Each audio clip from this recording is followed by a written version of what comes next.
يعني شفنا الاهلي المصري يلعب نفس الجهد، نفس القوه، نفس السرعه، نفس الحماس. اعتقد ان الاهلي حصل الفرص، لعب الاستراتيجيه المناسبه، لقى الهجمات المرتده، لقى المساحات. الله هارد لك، الاهلي عمل مباراه كويسه وان شاء الله باذن الله يعوضها في المركز الثالث باذن الله ان شاء الله. الاهلي كان امامه فرصه ذهبيه للوصول للنهائي لاول مره في تاريخه، والمؤشرات كلها كانت بتشير الى وصول النادي الاهلي للنهائي، خصوصا بعد الفوز على الاتحاد السعودي 3-1. طب ايه اللي حصل في مباراه الاهلي؟ كولر كان وحش ولا اللعيبه اللي ما استغلتش الفرص ولا ايه اللي حصل بالظبط؟ مبدئيا انا شايف ان وجهه نظر كولر في الدفع باكرم توفيق في وسط الملعب ما كانش اختيار سيء، لا ده كان في وجهه نظر فنيه كبيره، وهي ان اكرم هيدافع مع هاني في الجهه اليمنى، اضافه انه هيبقى الارتكاز رقم 2 مع مروان عطيه على الدايره، بجانب كمان ان اكرم في التكمله الهجوميه هيبقى مميز لانه بيسدد بشكل ممتاز قوي، وشفناها في كذا مره اكرم بيخش وبيسدد. بس انا عندي نقطه واحده على كولر، وهي عدم مشاركه اليو ديانج في الشوط الثاني او في المباراه عموما، وكمان لازم الاهلي يجيب مهاجم. كل سنه في بطوله مهمه بنطلع وبنقول نفس الكلام، وانا بصراحه مش متكلم في الموضوع ده تاني لان الاداره بنفسها شايفه الوضع، ولو مفيش مهاجم جه في يناير يبقى بقى بيهزروا فعلا. كنت متوقع بصراحه الاعلام السعودي هيطلع ويهاجم النادي الاهلي بعد المباراه، بس طلع عكس كده خالص، واشادوا بالنادي الاهلي فعلا وقالوا ان هو قدم مباراه كبيره. عن موسم وموقف الاهلي في موسم كامل، انا اتكلم عن مباراه.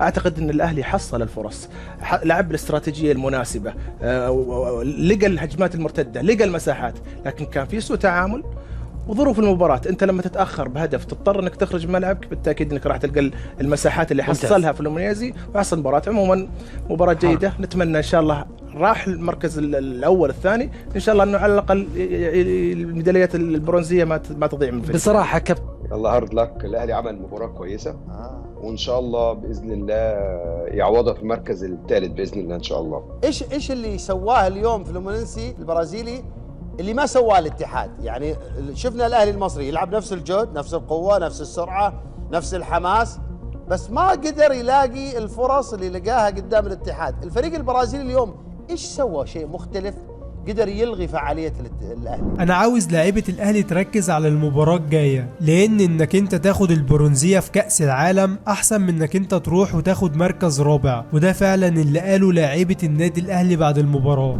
كابتن محمد نقول لك حظ اوفر، كنا نمني النفس بانه الاهلي يصل الى المباراه النهائيه. ليش المباراه ظهرت صعبه على فريق الاهلي؟ الحمد لله على تعبنا وعملنا مجهود كويس، بس التوفيق ما كانش معانا النهارده. الحمد لله نركز في الماتش اللي جاي. بشكر اللعيبه، هدرنا فرص كنا المفروض نستغلها. ماتش زي ده وصلنا لنهائي اول مره تبقى في تاريخنا، بس الحمد لله يعني ان شاء الله اللي جاي احسن باذن الله. اللعيبه عملت اللي عليها وبشكرهم كلهم، وكان نفسنا طبعا نلعب فاينل طبعا، يعني الحمد لله. انا حابب اشكر اللعيبه واحد ما فيش حد اثر بصراحه. ان شاء الله القادم افضل باذن الله. شوط المباراه الاول سنحت الكثير من الفرص، نتكلم عن الارتداد كان مميز بالنسبه للاهلي، كان ينقص اللمسه الاخيره، ايش اللي حدث؟ الحمد لله والله احنا ما كانش فيه حظ النهارده، يمكن ضيعنا كتير زي ما انت قلت، والحمد لله على كل شيء، وان شاء الله نركز. بس النهارده كانش فيه توفيق وكانش فيه تركيز في اللمسه الاخيره، بس احنا لسه موجودين في البطوله، هنلعب ماتش على الثالث والرابع. السنه اللي فاتت ما قدرناش ان احنا ناخد المركز الثالث، طلعنا في الاخر في البطوله بعد ماتشات كبيره عملناها، طلعنا من غير ولا حاجه. بس ان شاء الله السنه دي احنا عملنا ماتشات كبيره، وان شاء الله ربنا مش هيضيع يعني تعبنا، وان شاء الله ناخد ثالث ان شاء الله.